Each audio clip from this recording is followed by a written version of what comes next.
Hi, nobodies. So, still rocking this monster. Another day. Um, no, Lexi, I don't want any. So, it has been a beautiful day in the great state of Arkansas, or at least in central Arkansas. I guess I can't really say for like the other parts because the weather might be different. Um, I have got my travel plans, made up because I already had a ticket to go to Cleveland, and I was like, I don't really know if I'm gonna go to Cleveland. And then I was like, but I was really excited to ride the Amtrak. So I said, okay, what am I gonna do? And I knew I didn't want to be hanging out on Roosevelt at 4:30 in the morning waiting on my bus.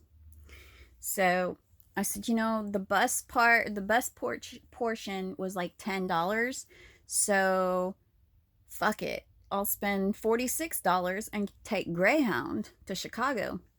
So I found out like I'll be in Chicago at like 9:30 in the morning on St. Patrick's Day. How cool is that? I get to be in Chicago on St. Patty's Day. Not that I'm a drinker, but I'm sure that they'll have some stuff going on and I'll be free for like 12 hours to roam around Chicago. And I am so totally going to try to see Lake Michigan because I think that that's like in Chicago or near. I've got 12 hours. So then I'll be taking the Amtrak to Cleveland and then a short Lyft ride to the Greyhound station to go to Philadelphia. When I get to Philadelphia, I'm going to rent a car.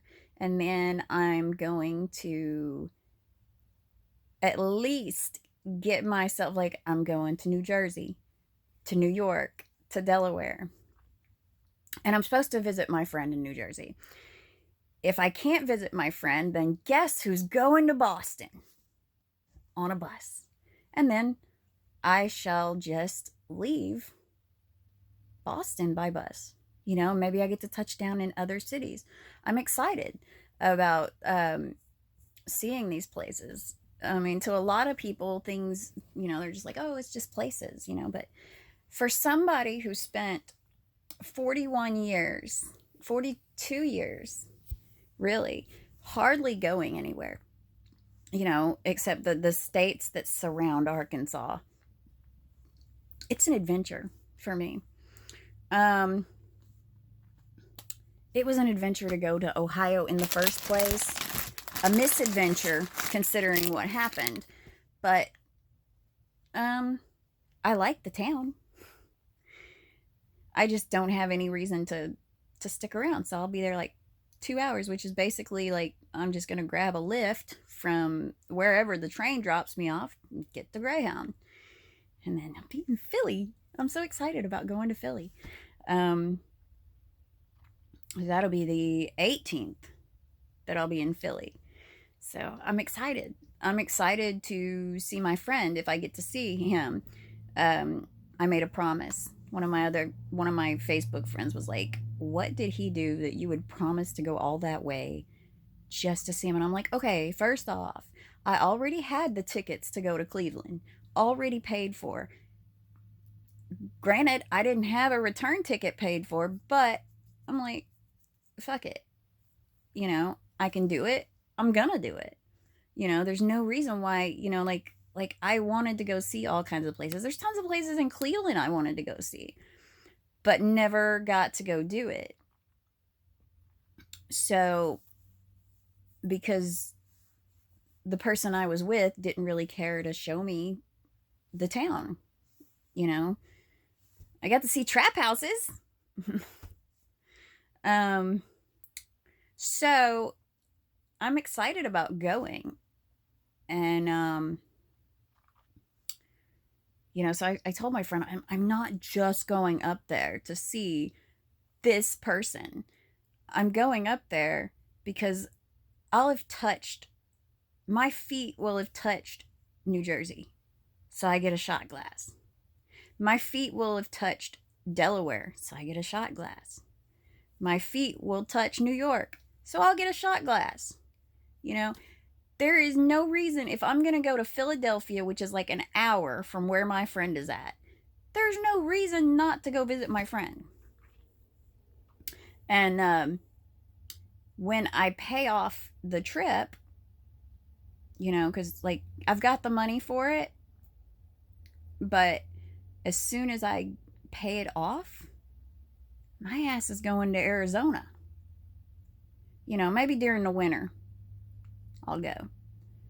Because I was like, I can go do that now. And I'm gonna. I am going to go places.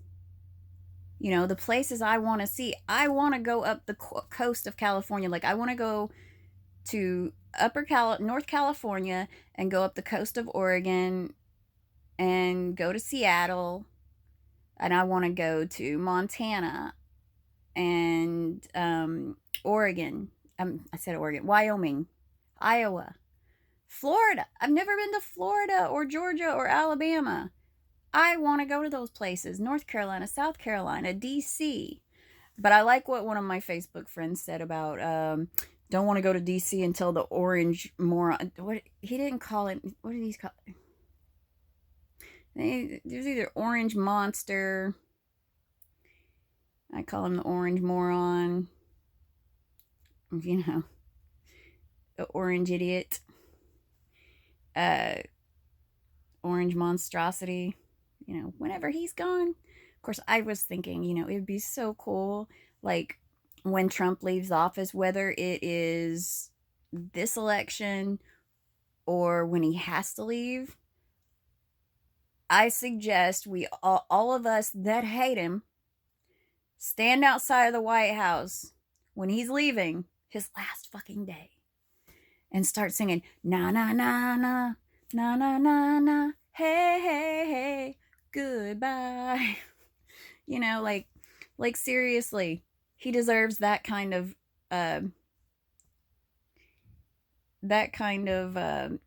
going away party. That's a really good song, really. I mean, it's go on and kiss him goodbye. You know, it really fits my life. Today, you know, part of one of the things about me is I still defend. I will defend people who have done me wrong. Like my family and other people today that I've talked to, you know, they were like talking shit about Bitch Boy, and I was like, no, you don't know him. You know, and I was like defending Bitch Boy, and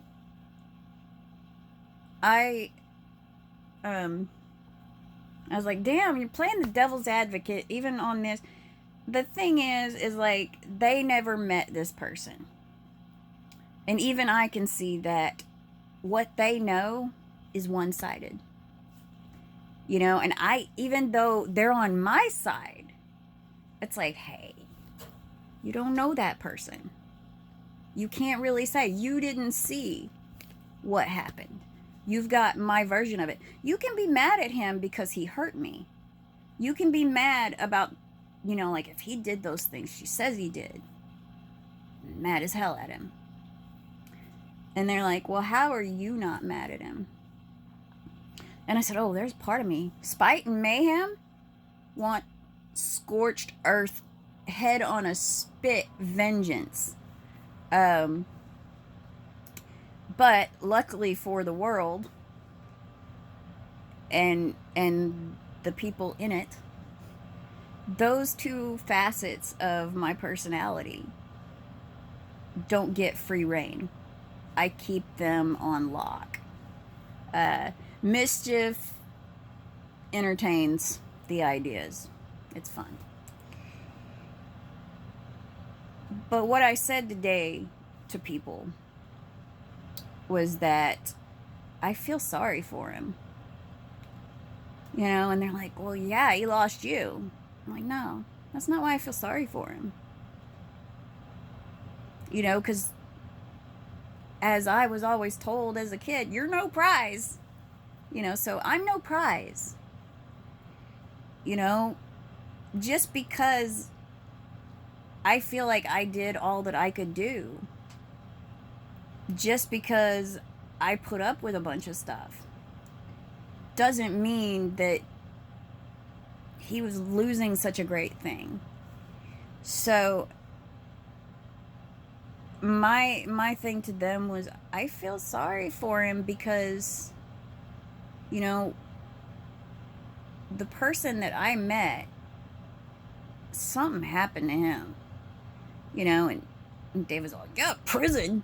I'm like, no, I think something happened to him before prison. I don't think prison did that. To take a person who seemed genuinely good and turn them into an obnoxious turd who, I mean, I would not see, I couldn't find one speck of the person that I went to meet. And, you know, so I feel sorry for him. You know, that something happened to him to where he thought that behavior was okay. That treating somebody like that was okay. You know, I feel sorry for him that his whole life, I mean, because it wasn't just me, I would see what other people would say and then hear him twist it around. You know, like she was being bossy and condescending and blah, blah, blah. And I'm like, no, this lady was being helpful. That was the vibe I got from her, was helpful. Not, you know, so when you see like how people, you know, when you see somebody who's always taking simple things, you know, like they're always going, she was looking at me like this, you know, like she was looking down on me, you know, I feel sorry for people like that, you know, because they're going to spend their whole lives thinking that these people are against them, that these people are saying things that are bad, you know, that they're twisting these people's words. You know, I feel bad for them because they're missing out on, I mean, for one, it's killing their chill completely. Because if you're always thinking that people are looking at you funny or they're talking down at you, you're going to be mad all the time. So, you know, best not to do that. So I feel sorry for him. Like I said, not because he lost me. I'm nothing. You know, I'm just a girl. You know, you could walk into a room of 100 women and be able to find girls better than me. And it's subjective. What one person sees as good, another person would say, well, I didn't like her. You know, I thought she was this way or that way, you know, or I didn't like her nose or whatever, you know. So I'm not going to say that like I'm a 1 in a million girl, because I'm only special to somebody who actually likes what I have to offer. A room full of 100 guys, I could walk in there and yeah, I could probably sleep with a lot of them. You know, like as far as they would accept me for that. But are they going to want me? Like, do they want to know me? Do they want to read my story? Or just, they're like, the synopsis is fine with me. You know, they might need some vapid, bubble-headed girl. You know, that might be what suits them. You know, and like I said, I could walk into a room full of guys and find a bunch of them for different things. But as far as finding that best friend that I can do everything with, that I can tell everything, and I really don't know if that exists. I really don't. I don't know if there's anybody who could ever get through all of my layers. I really don't. So, but in that room of 100 or 1,000 or 10,000, there may not be a single one in there that would fit what I want. Because what I want is so much more than what's superficial. I want to read the book. I want to know the story. I don't give a shit about the synopsis. That is nothing. That is not who you are. That's just a recap. You know, so, like I said, I'm not that special. And that's okay. That is not me being like, oh, I'm hard on myself. No. Anybody cannot really say that they're that special. Never find one like me. Well, no. And sometimes we don't want one like you. You know, there might be aspects, but you know, there's always pros and cons. And if the cons are pretty bad, the pros are outweighed. I think everybody says that, you know, like they'll never find another one like me. And, you know, and then there's always going to be some women that are going to be like, thank you, Jesus. Everything else is going to be an upgrade, because we all know somebody who it's like, what the fuck are you doing with this dipshit? This dude is a fucking dipshit. What the fuck? You're smart. Why? You know? And people saying, oh, you know, you've really lost a good thing. We all think we're a good thing. We all do. Everybody thinks like they were perfect in a relationship. And the thing is we're not. So when I say I ain't that special, nobody is really. You know, I mean, like I said, you can point a finger at a group and pick somebody that you can probably vibe with for a certain amount of time. And, you know, as far as an honest woman, a loyal woman that doesn't fuck around, that will cater to you, yeah, we're a dime a dozen.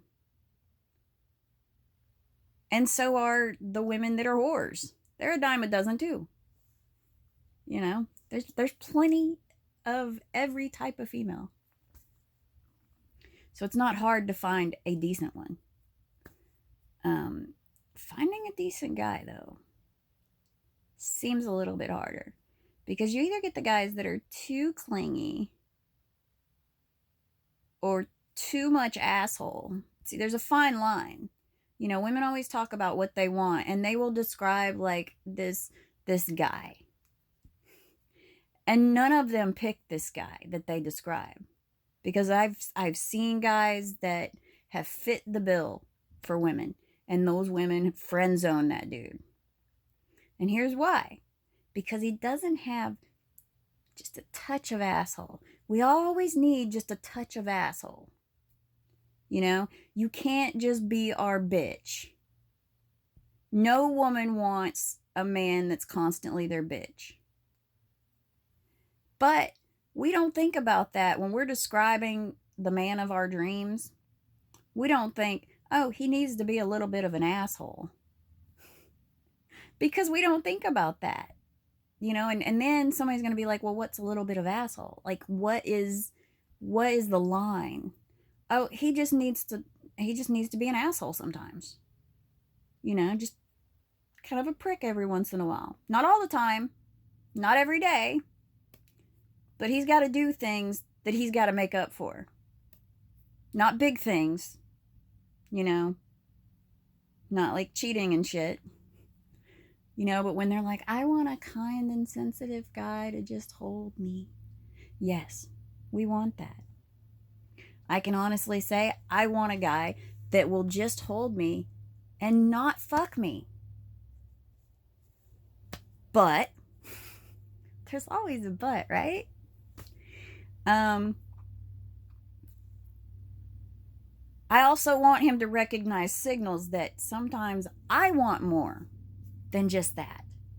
That's not like an everyday thing. But I definitely want, like, if we've already done the thing, please cuddle me more. Please hold me more.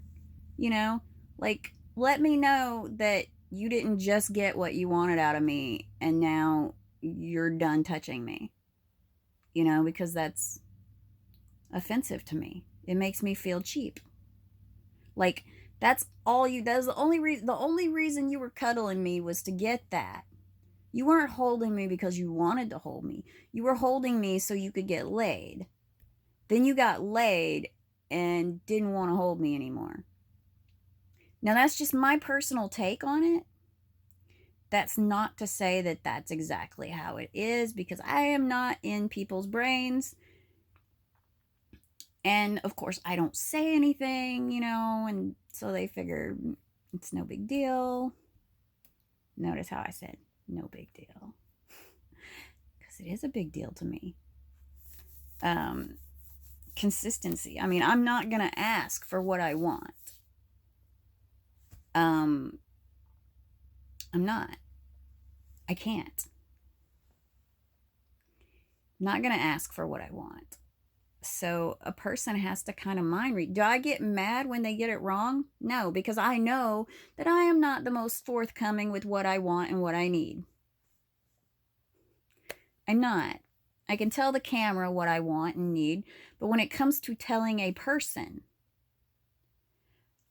I'm so used to, in my life, asking for something and somebody saying, I don't want to do that.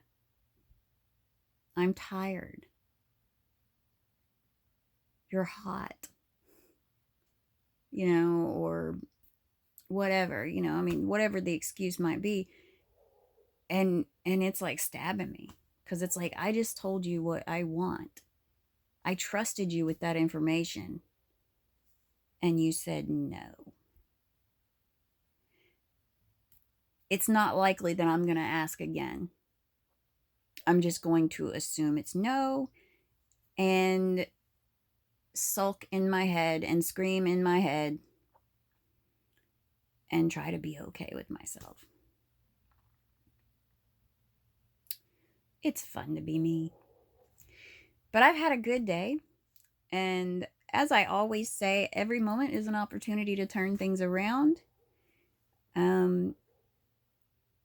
You know, just make it, I'm going to have a good night. I'm going to make it so, as I say. So I hope that anybody who watches this is having a great day. If you're not, I hope that you can pull yourself up and do something to make yourself happy. I don't care if it's, you know, get yourself a bath, paint your toenails, do something funny with your hair, do some crazy makeup, have a beer, smoke a joint, take a pill, you know, whatever makes you happy. Do it safely. You know, if you're going to smoke a joint, have a beer, take a pill, make sure that you haven't taken something that will make doing that a problem health-wise. Don't want anybody to die. So I'm going to go now. Bye, y'all.